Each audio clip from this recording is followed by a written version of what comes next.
Anak-anak, selamat pagi. Semoga anak-anak dalam keadaan sehat. Nah, anak-anak, apabila keluar di rumah, anak-anak selalu menggunakan masker dan mencuci tangan apabila masuk ke rumah dan selalu jaga jarak. Nah, anak-anak, sebelum kita mulai pembelajaran kita pada pagi hari ini, nah, anak-anak, mari kita berdoa menurut agama dan kepercayaan kita masing-masing.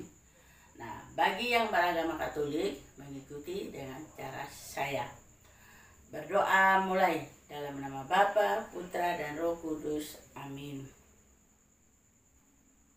Doa selesai dalam nama Bapa, Putra, Roh Kudus.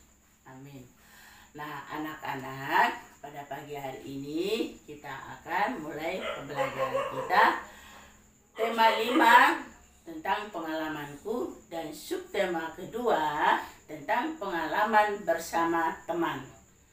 Nah, anak-anak, adapun tujuan pembelajaran pada pagi hari ini, pertama, meniru gerak tubuhan dalam tari. Dan yang kedua, mengenal ungkapan permintaan maaf. Dan yang ketiga, menyebutkan aturan bermain di rumah. Dan yang keempat, membilang secara urut bilangan 21 sampai dengan 40. Nah, anak-anak, pada pagi hari ini kita akan belajar tentang menirukan gerak tumbuhan dalam tarian. Nah, tiruan gerak tumbuhan bisa menjadi gerak tari yang indah. Nah, anak-anak perhatikan ibu guru ya. Ibu guru akan bikin contoh. Saat meniru gerak tumbuhan, kaki harus diam di tempat. Nah, jadi kalau kita ini gerakannya ke kanan, nah, lalu kiri. Tuh. Hanya yang kedua, hanya tangan dan tubuh yang digerakkan. Nah, kaki diam di tempat, jadi tangan ini.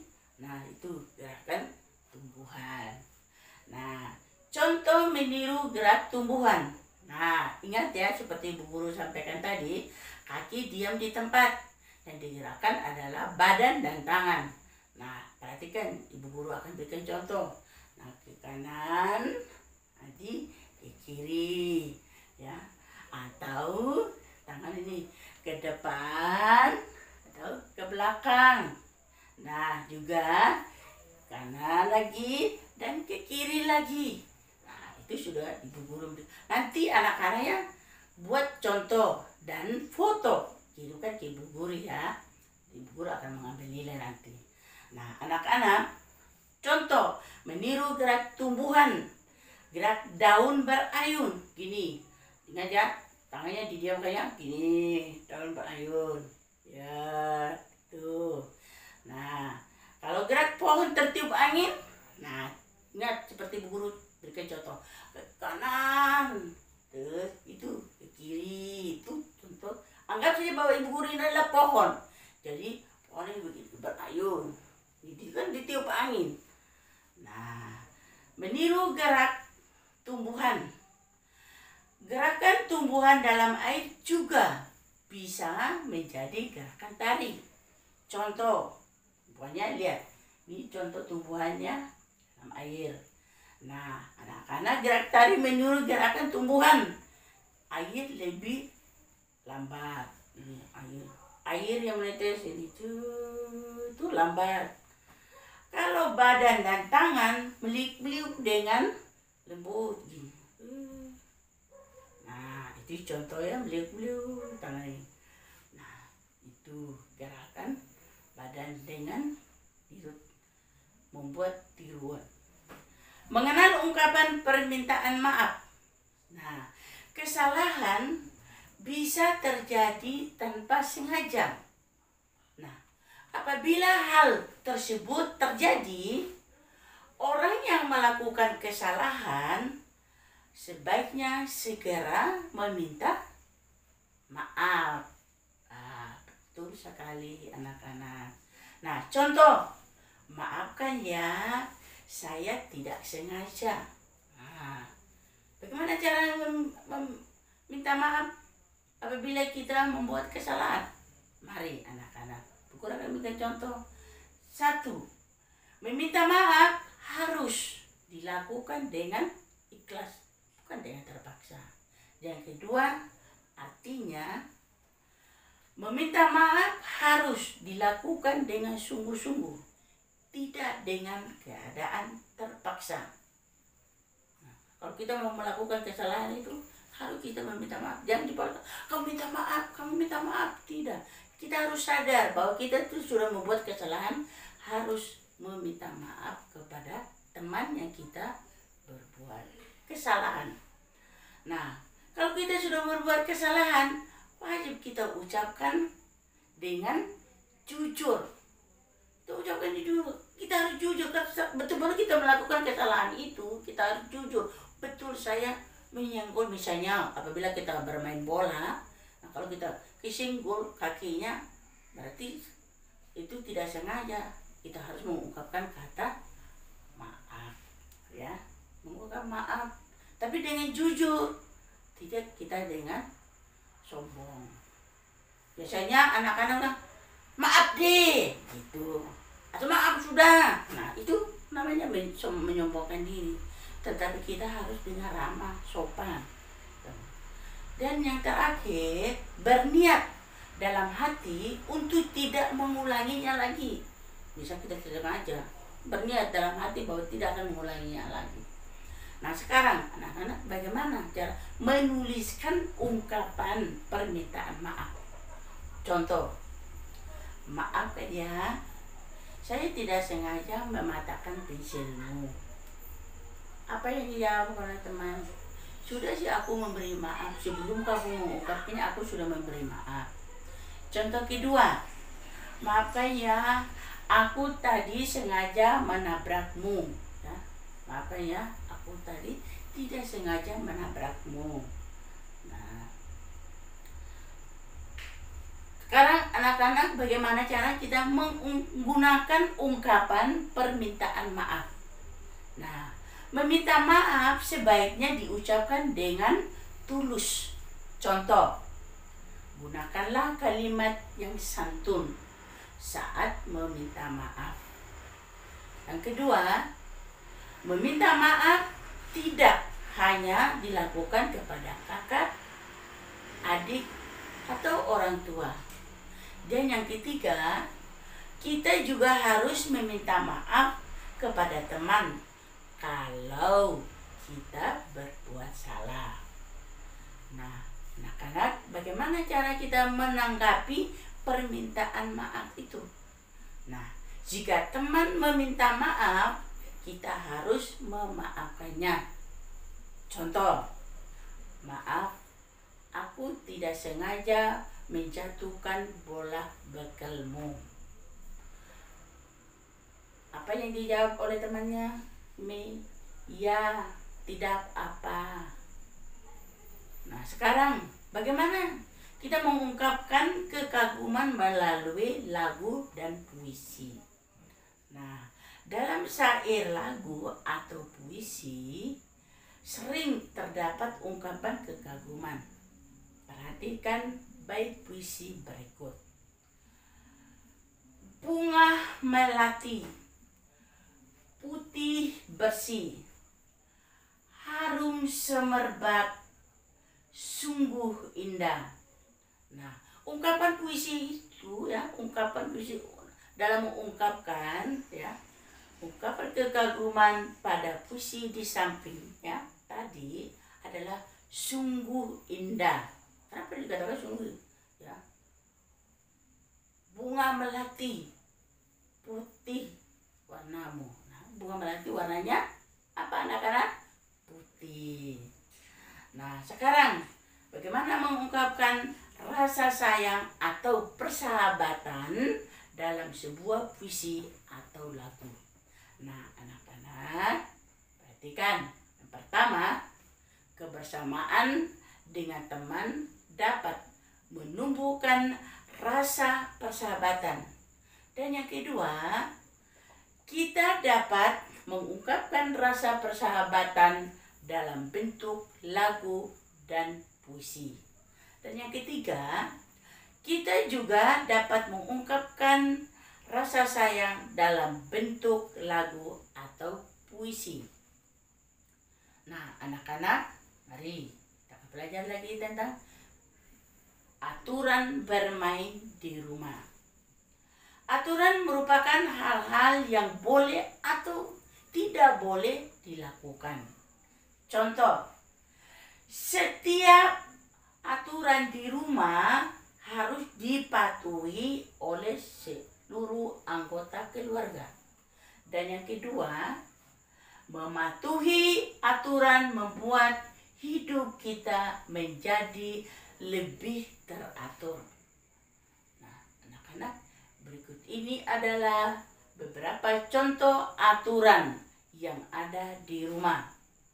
Nah, aturan yang ada di rumah itu adalah, lihat anak-anak gambar, anak-anak sedang main harus dirapikan kembali, ya. Mainan harus dirapikan. Kalau sudah bermain, mainannya itu harus dirapikan kembali. Dan yang kedua, bermain dengan rukun. Lihat, karena gambar yang kedua itu mereka bermain dengan rukun, adik kakak. Dan yang ketiga, gambar yang ketiga, anak-anak tidak lupa belajar. Ya, ingat, boleh bermain, boleh nonton, boleh main game, tetapi tidak boleh lupa belajar. Nah, anak-anak, mematuhi aturan dalam permainan. Contoh, lihat anak-anak bermain, ya. Salah satu aturan dalam bermain lompat tali. Lihat, ada 3 orang yang bermain lompat tali. Nah, jadi ada aturannya.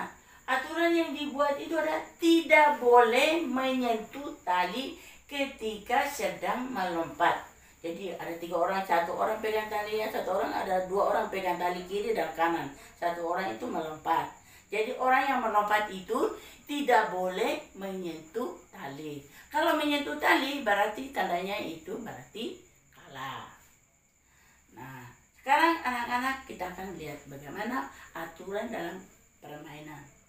Nah, saat bermain, aturan permainan perlu dibuat. Dengan aturan ini, permainan dapat berjalan dengan baik dan lancar. Nah, ada aturan-aturan. Yang pertama, setiap pemegang bola, lihat ya anak-anak gambar ini, anak-anak sedang bermain. Setiap pemegang bola menyebutkan satu bilangan antara 21 sampai dengan 40. Dan yang kedua, bola dilemparkan kepada peserta lain. Lihat gambar anak-anak, bola dilemparkan kepada peserta lain. Dan yang ketiga, penerima bola harus bisa menyebutkan bilangan sebelum dan sesudah bilangan yang disebut pelempar bola. Nah, anak-anak, mari kita lihat bagaimana membilang secara urut bilangan 21 sampai dengan 40.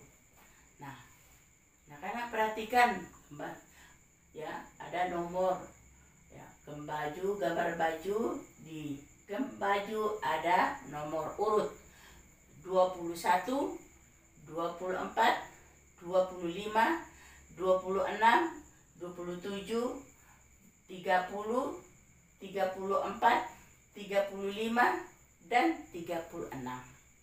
Nah, mengurutkan bilangan 21 sampai 40 itu bilangan dapat ditulis secara urut dalam sebuah garis bilangan, ya, dalam sebuah garis bilangan. Nah, perhatikan cara berikut. Nah, ini garis, ya, garis bilangan ini. Jadi setiap garis, ya, setiap garis ada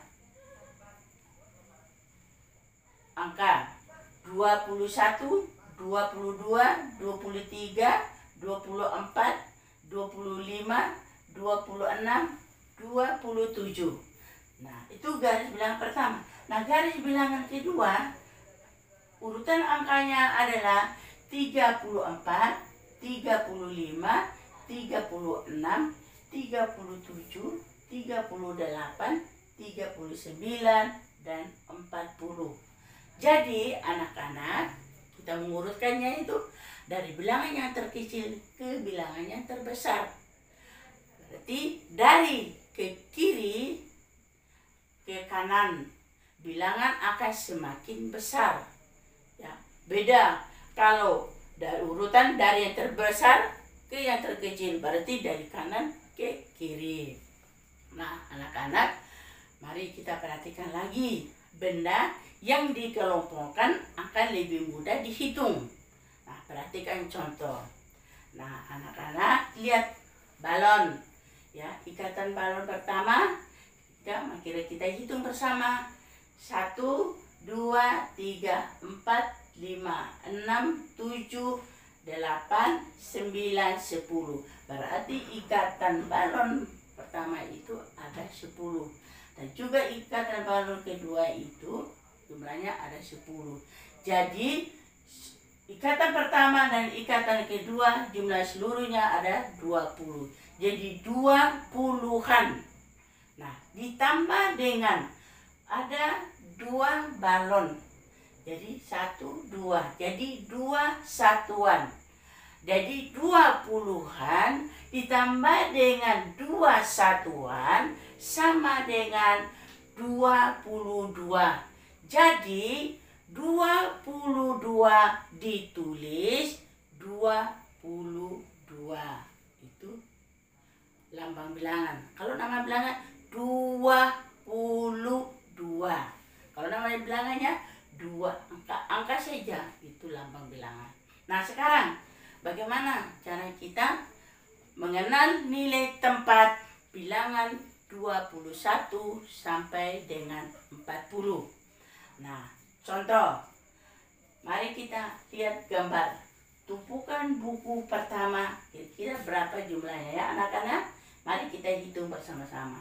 1, 2, 3, 4, 5, 6, 7, 8, 9, 10. Berarti tumpukan buku pertama itu ada jumlahnya 10. Nah, mari kita lihat lagi tumpukan buku kedua. Kita hitung bersama-sama. 1, 2, 3, 4, 5, 6, 7, 8, 9, 10. Berarti tumpukan buku kedua juga ada 10. Jadi jumlah seluruhnya ada 20. Berarti 20-an. Nah, anak-anak, ditambah dengan berapa buah buku yang ada di sini? Kita hitung bersama-sama. 1, 2. Berarti 2 satuan. Jadi 20-an ditambah dengan 2 satuan sama dengan 22. Nah, anak-anak, tuh, lihat. Nah, sekarang mari kita pelajari lagi tentang angka 2 pada bilangan 25 mempunyai nilai yang berbeda sesuai tempatnya. Nah, anak-anak perhatikan. Nilai setiap angka 2 pada bilangan 22 adalah sebagai berikut. Sekarang lihat angka ya. 25. Nah, 5 ya. Pada tempat angka 5 ini ya. Angka 5 pada tempat satuan. Nilainya 5. Jadi angka 5 itu menempati tempat satuan. Nilainya 5. Sedangkan 2 ini menempati tempat puluhan. Jadi nilainya itu adalah 20. Jadi 25 ini 5 satuan, 20-an. 5 menunjuk tempat satuan, nilainya 5.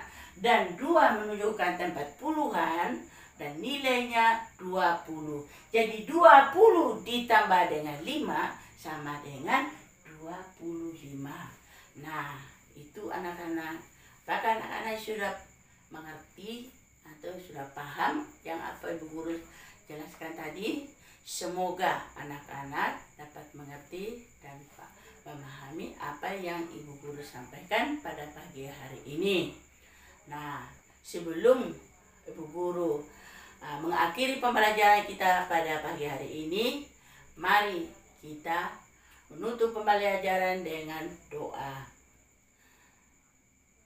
Mari kita berdoa menurut agama dan kepercayaan kita masing-masing. Dan yang beragama Katolik mengikuti cara saya. Berdoa mulai. Dalam nama Bapa, Putra, dan Roh Kudus. Amin. Doa selesai. Dalam nama Bapa, Putra, Roh Kudus. Amin. Sekian dan terima kasih. Salam DJTM.